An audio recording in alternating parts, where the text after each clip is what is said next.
और जम्मू कश्मीर की राजनीति में हलचल तेज हो गई है। सीएम उमर अब्दुल्ला ने विधायकों की बैठक बुलाई है। नेशनल कॉन्फ्रेंस के सभी विधायकों की बैठक बुलाई गई है। निर्दलीय एमएलएस को भी बैठक में बुलाया गया है। बैठक में कांग्रेस को न्योता नहीं दिया गया।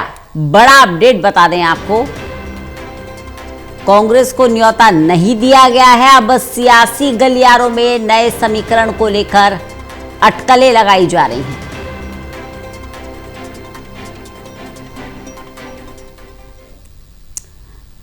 प्रदीप जी हमारे साथ लगातार जुड़े हुए हैं। प्रदीप जी, नया समीकरण, नई अटकलें, इन सभी बातों को हम जम्मू कश्मीर की सियासी हवा में सुन रहे हैं। बैठक बुलाई गई है, कांग्रेस को न्योता नहीं दिया गया, जबकि निर्दलीय विधायकों को भी नेशनल कॉन्फ्रेंस ने न्योता दिया है। देखिए, नेशनल कॉन्फ्रेंस एक मजबूत सहयोगी रहा है यूपीए शासन के दौरान, लेकिन अब समीकरण बदले हैं और जिस तरीके से आज जम्मू कश्मीर में नेशनल कॉन्फ्रेंस लीड सरकार है, उमर अब्दुल्ला मुख्यमंत्री हैं, वो नए समीकरण केंद्र के साथ तालमेल को लेकर बनाते नजर आ रहे हैं। और इसी कड़ी में जबकि पूर्ण राज्य की मांग लगातार की जा रही है, तो क्या वो इस बैठक में एजेंडा तय करने वाले हैं, इस पर निगाहें रहने वाली है। लेकिन समीकरण चौंका रहा है क्योंकि अमूमन कांग्रेस के साथ गठजोड़ रहा है नेशनल कॉन्फ्रेंस का। लेकिन आज जो बैठक बुलाई गई है मुख्यमंत्री उमर अब्दुल्ला की ओर से, उसमें निर्दलीय विधायकों को तो बुलाया गया है, लेकिन कांग्रेस को आमंत्रित नहीं किया गया है।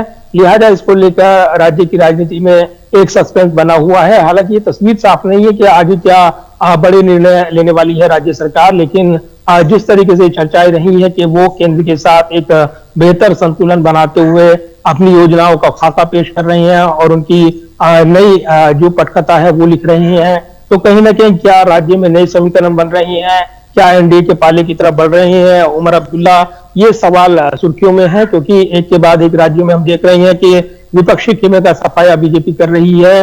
बंगाल में और तमिलनाडु में विपक्ष की सरकारें यहाँ पर चुनाव में उनको मात मिली है और ऐसे में विपक्षी खेमा एक कमजोर कड़ी देखने को मिल रही है। और इसी कड़ी में अगर जोड़कर देखें जो जम्मू कश्मीर खास तौर से वहां पर धारा 370 हटाई गई और इसके अलावा जिस तरीके से वहां पर लद्दाख को केंद्र शासित प्रदेश बनाया गया, जम्मू कश्मीर को केंद्र शासित प्रदेश बनाया गया, तो उसके बाद बड़े बदलाव यहाँ पर विकास के एजेंडे पर केंद्र सरकार कर रही है और केंद्र की मदद के साथ राज्य सरकार अपने विकास एजेंडे को लगातार आगे बढ़ा रही है।